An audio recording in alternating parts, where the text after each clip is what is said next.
So these 7 mountains where the woman sits down on them, with emphasis, they are 7 kings. So the 7 mountains are 7 kings. They have high authority or high position in relation to others around them. So they are 7 royal rulers who reign as kings, ruling certain portions of the earth or the land. The details about these 7 are: 5 kings fell. Remember, John is writing this during the 1st century. 7 kings fell, so by this time 5 rulers have already fallen from their high positions. They no longer rule over Israel, Judah. The one king is. So at the present time there is one ruler who reigns over Israel, Judah. That's referring to the 6th rulership, the emperor of the Roman Empire. That is the 4th kingdom of Daniel, chapter 2, verse 33. Also look at Revelation chapter 13, verse 3. So when John was writing this, there is one king ruling over Israel.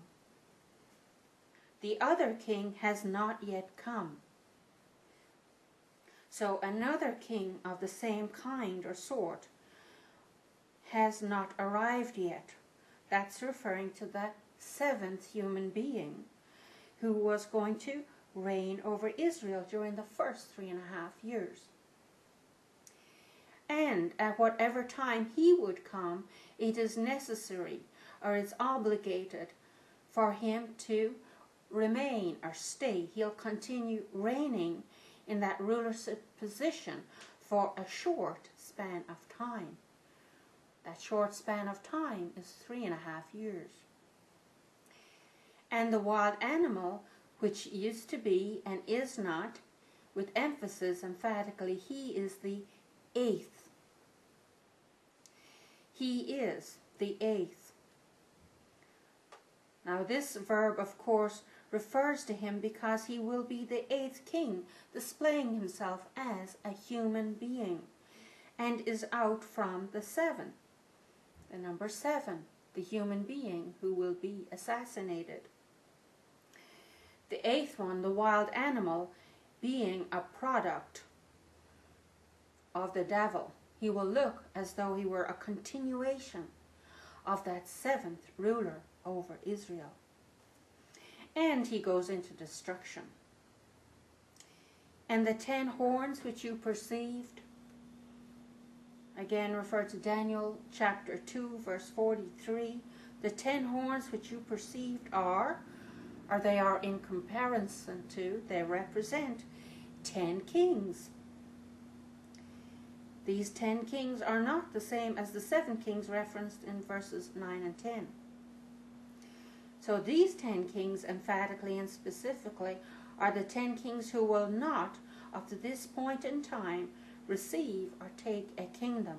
In other words, they don't have an area to rule over. They don't have a dominion, as it were, a place of government and territory. But contrary to having a kingdom prior to this time that we're talking about here, they receive or they take authority, they take permitted right as kings for the length of time of how long? 1 hour, and of course that's a short period of time, in company and association with the wild animal. So while the wild animal is ruling on the earth, these 10 kings will also receive authority from him or it, and will rule also. These have one knowing. That word knowing refers to an opinion. You see, they would receive information from the wild animal, really coming from the devil, and so they would form a knowing or knowledge in their mind. They're associated with the wild animal, and so they have one or same opinion, and they give or they willingly present their ability all of the capability that they have over the earth at this time, to the wild animal for the purpose of accomplishing the wild animal's purposes, achieving its objectives, its goals. You know, it's like being allies in a war. These will war with who or against whom? The little lamb. That small lamb that's representing the Lord Jesus Christ. So they will war as allies with the wild animal against the Lord Jesus Christ. And the little lamb will gain the victory over them. He will. Lord Jesus Christ will conquer. Why? Because the Lord Jesus Christ is Lord of Lords.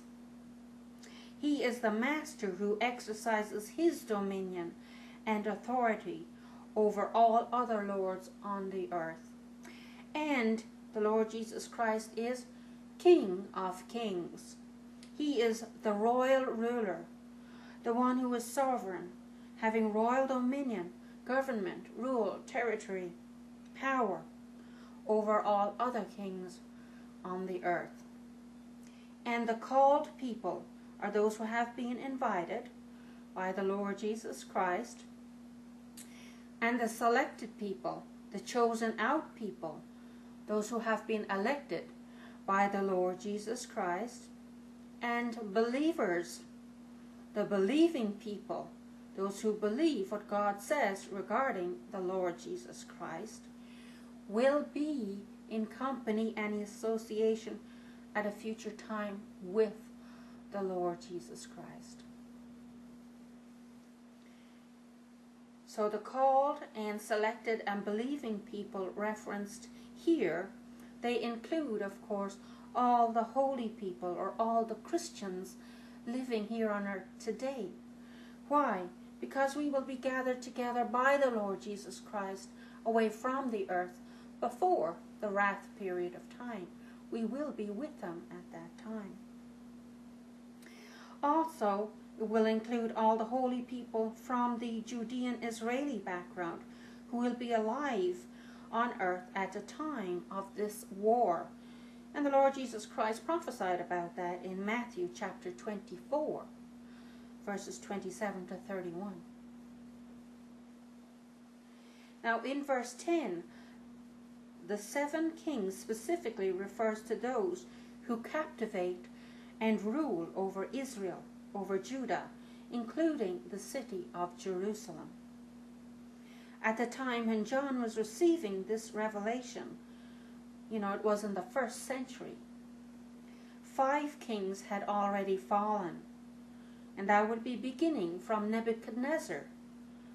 Of course, he ruled in Babylon, so that would be where it would start. 5 kings have already fallen, who was Nebuchadnezzar was the first Gentile king to be counted in this context as captivating or ruling over Israel and the city of Jerusalem.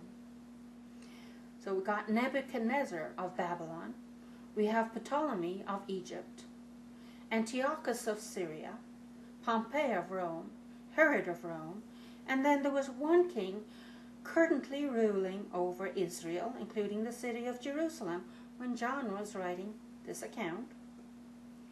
That was the 6th king, which was Titus, the 4th Gentile kingdom, the Roman Empire, which destroyed Jerusalem in 69 AD. And then we should realize that there's a break. And what is the break? The break is until the time of the gathering together of all holy people or Christians into the air. That, of course, is recorded in 1 Thessalonians chapter 4, verses 13 to 17.